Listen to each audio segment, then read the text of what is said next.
ఈ హెరిటేజ్ సంస్థ యొక్క ఉత్పత్తి సంస్థ అయిన ఇందాపూర్ సంస్థ 2018లో 30,50,00,000 రూపాయల నెయ్యిని టీటీడీకి సరఫరా చేసింది. అంటే అర్థం ఏంది?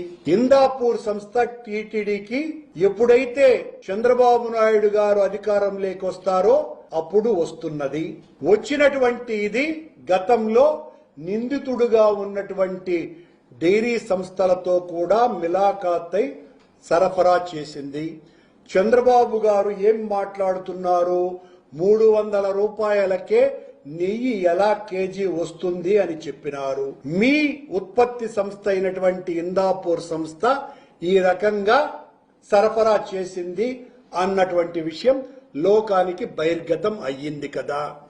ఇదే ఇందాపూర్ సంస్థ నిందితునితో కలిసి కల్తీ నెయ్యిని సరఫరా చేశారు అని సిట్టు నిర్ధారణ చేసినటువంటి వాళ్లతో కలిపే నెయ్యిని ఎలా సరఫరా చేయగలిగింది?